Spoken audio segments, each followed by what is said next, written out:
You won't believe this, but the biggest war I ever lived through didn't happen outside. It happened inside an office. And it all started, not with a scandal or a mass layoff, but with one stupid light bulb. If you're into crazy real-life stories about offices, drama, and revenge, go ahead and subscribe right now, because trust me, you don't want to miss the next one. So here's how it began. Phil, from maintenance, good old Phil, was a veteran of broken thermostats, squeaky vents, and ceiling tiles that leaked whenever it rained. He was that kind of guy who could fix almost anything with duct tape and grit. But on this day, Phil was just trying to replace the flickering fluorescent light above Conference Room B. Problem was, the stepladder was locked away in the supply cage, or at least that's what people said. Personally, I think Phil was just too lazy to walk across the building to get it. So he improvised. He wheeled in one of those big old office chairs. You know the type. High back, uneven wheels, stains that nobody ever wanted to identify. With a grunt, Phil stepped on the armrest, used the ceiling tile for balance, and reached up for the light. For one brief second, it actually looked stable. And then the chair betrayed him. It spun like a carnival ride, dumping Phil straight onto the carpet. His arms and legs tangled like a rag doll, his thermos rolling away across the floor. The entire office froze. Someone dropped their coffee. And then, in a voice just loud enough for everyone to hear, the intern whispered the words that changed everything. This could have been avoided with proper ergonomics. And just like that, the war began. At first, it was subtle. Tina, in accounts payable, quietly put in a requisition for a split keyboard. She claimed it was for her wrists, but we all knew. It was more than that. She was declaring independence, breaking free from the one-size-fits-all tyranny of office equipment. When that keyboard showed up, her hands rested on gel cushions like royalty. She radiated the quiet confidence of someone who knew she'd never suffer carpal tunnel. Dan from HR was the first to fight back. Dan hated change, especially if it looked comfortable. He pulled out the employee handbook, this dusty, ancient thing that hadn't been opened since the Y2K scare, and highlighted the section about non-standard equipment. He taped 3 copies around the office, one on the fridge, as if it were holy scripture. And Dan?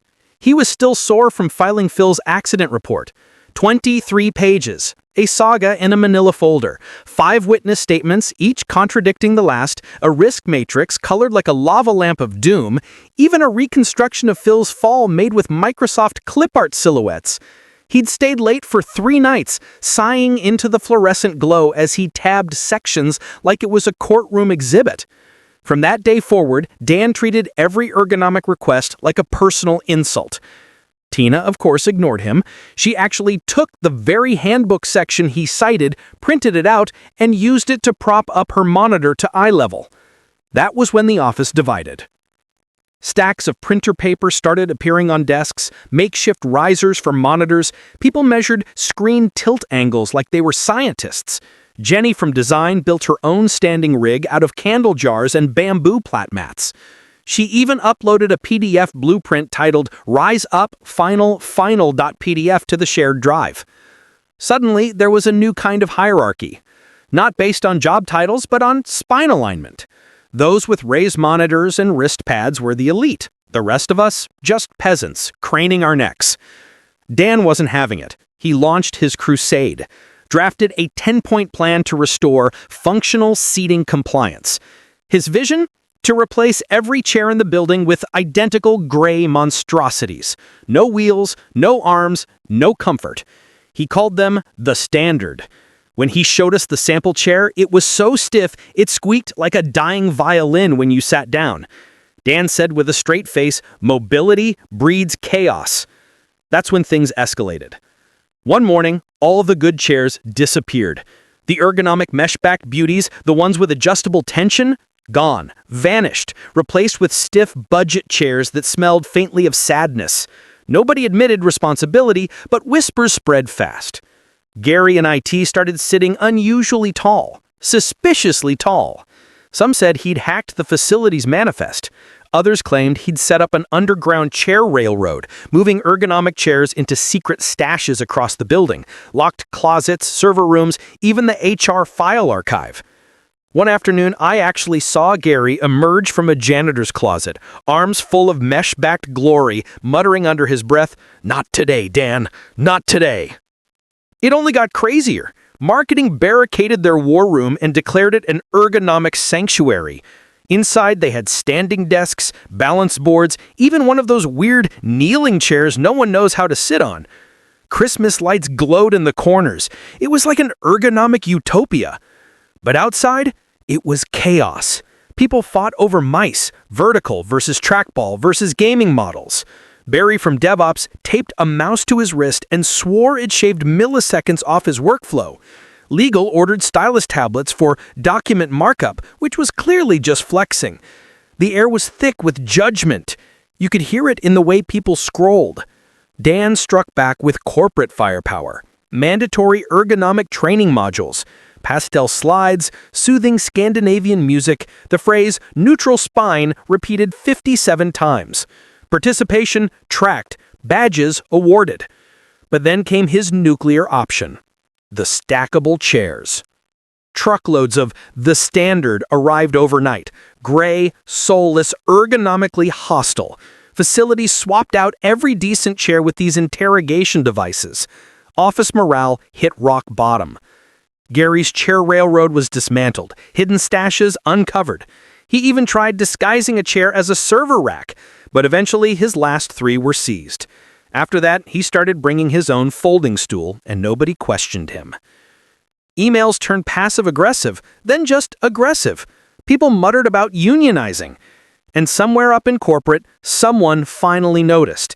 Because remember Phil, the man who fell? His 23-page incident report had been circulating. A safety auditor flagged the chair fiasco as a potential compliance issue. And then, without warning, corporate sent inspectors. They showed up unannounced, clipboards in hand, measuring screen heights and chair angles, interviewing staff about sore wrists and bruised backs. Phil, still on medical leave, but now practically a martyr, was cited as the catalyst. The auditors were horrified. They issued an immediate cease and desist on Dan's chair program. Dan was hauled into a compliance review, his flyers shredded, his 10-point plan dead. And just when the dust started to settle, something incredible happened. A federal workplace grant came through. Suddenly, the office transformed. Sit-stand desks appeared like magic, monitor arms sprouted from cubicle walls, gel wrist pads were handed out like candy. Overnight, our office became a biomechanical paradise.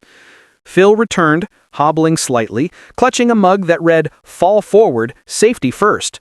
He looked around at the ergonomic Eden we'd created and muttered, "All I did was fall off a chair." But to us, he was a legend, the spark that lit the revolution. Tina got a plaque that said, "Posture is power." Gary wheeled his old mesh chair across the floor like a conquering hero. And Dan, he was quietly reassigned to digital policy, forever banished from the land of lumbar support. And me, I'll never forget living through it, because that's how wars start, not with declarations, but with a wobble, a fall, and one internal whispering, "This could have been avoided."